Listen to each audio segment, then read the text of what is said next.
Today marks 1291st day sharing lessons to learn and continue to learn with all of you. I hope these insights will inspire you, support your dreams, help achieve your goals, and really empower you to become the person that you want to become. Today I speak about really rebuilding yourself. I think sometimes we can really pursue something, give our best or give our most of our best, and at some point we lose majority of things. It could be finances, could be resources, could be energy, a lot of things. It means that we have only small amount left because we lost a lot of things, and we're able to really use that small amount in the best possible way. So today we'll just focus on how to use the small amount, whatever it is, as you have, and really multiply, rebuild yourself, and really pursue the big vision that you have. I think that you need to understand that the ball bounces the hardest from the ground.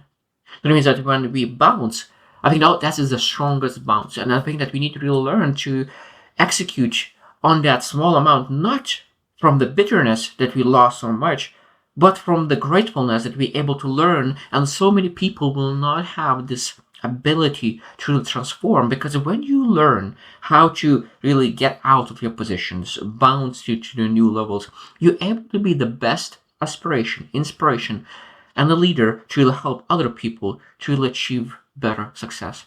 And of course, that lower levels allow us to build the things that other people will not have, like character, resourcefulness.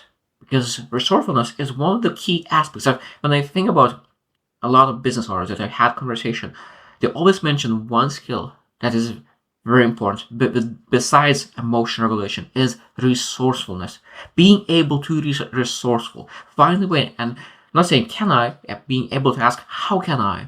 I think that is again the big question that it allows to become more resourceful. So let's get into. So number one, control the inner world first. This is a massive topic. Sometimes when you think about, there's a lot of things outside of you is not working. But when you say again, okay, outside is not working right now, so let's first fix my inner world. Let's work and really become more present. Regulate your emotions better. Be more aware. I think that we need to first accept the reality without drama. I think that's the drama that could create more anxiety, more stress, more desperation, and those emotions, those feelings lead to wrong actions. Because we start acting based on desperation, not through alignment and really right decisions. And that's why we need to really protect our thoughts and protect our emotions, because our thoughts lead to our emotions lead to wrong actions. So a lot of times, starting from the thoughts, what you're thinking will be a great start. And I think that when you don't have a lot, when you have a little, I think that one of the mindset that we need to learn to implement is micro win mindset. Really being able to really celebrate every small win, because every small win, if you celebrate, you get that a little bit more bounce and more energy that leads to next small win, and of course, after a while, you're able to compound. That's why I truly believe in incremental improvements, because those incremental improvements, when you compound them and when you celebrate them, when you appreciate them, could lead to massive success. Number two is inventory what you still have. Inventory what you still have. This is a very important. Sometimes majority of people are looking at all the things that they don't have. I don't have this, I don't have this, I don't have the money, I don't have this. But we need to really remove all that information and really start focusing what they do have. I have the willingness, I have maybe finances, maybe I have time, maybe what do I have? Maybe I have support, maybe I have resilience. It doesn't matter. Like it just that hope, faith. There's all the things that you can list potentially. What do you have? I think that understanding what kind of skills do I have? What kind of skills could I stack? What kind of people do I know?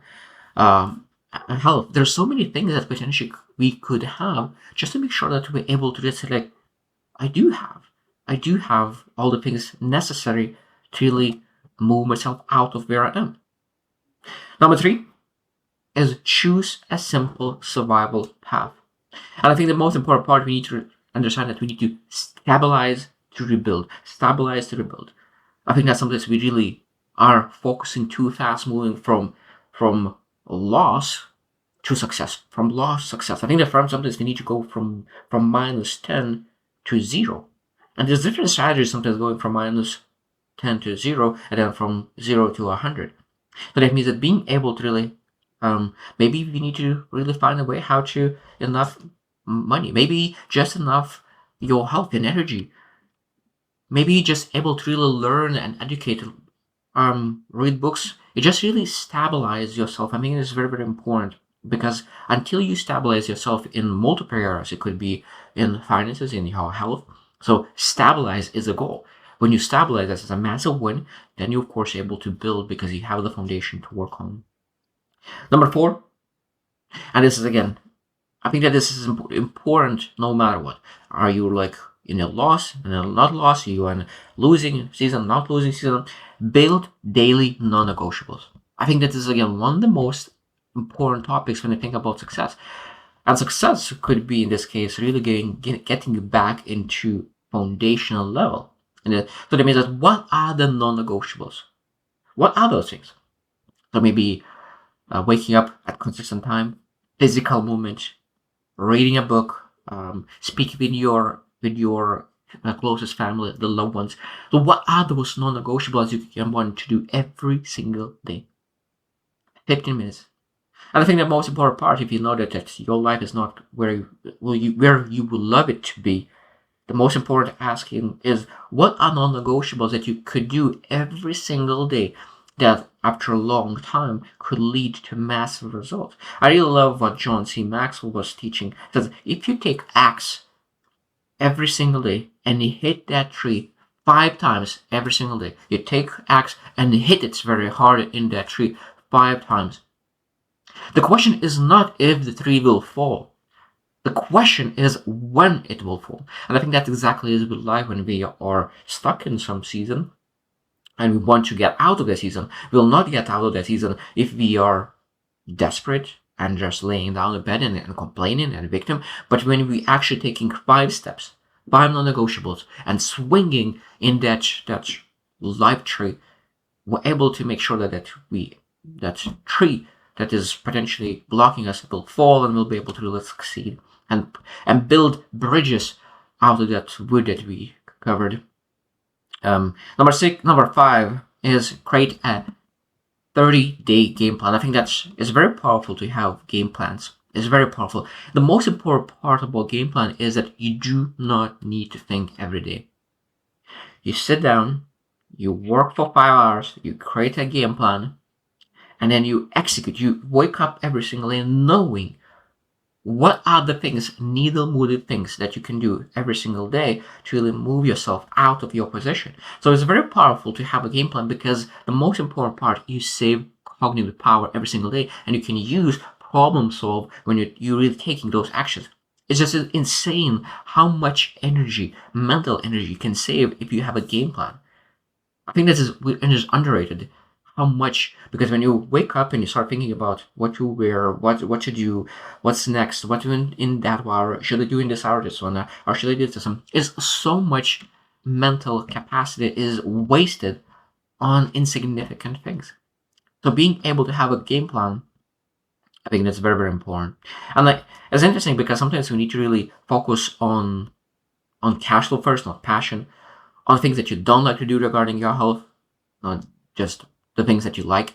Just really immediately understand what moves the needle fastest at the beginning to get to the level that you stabilize you specifically.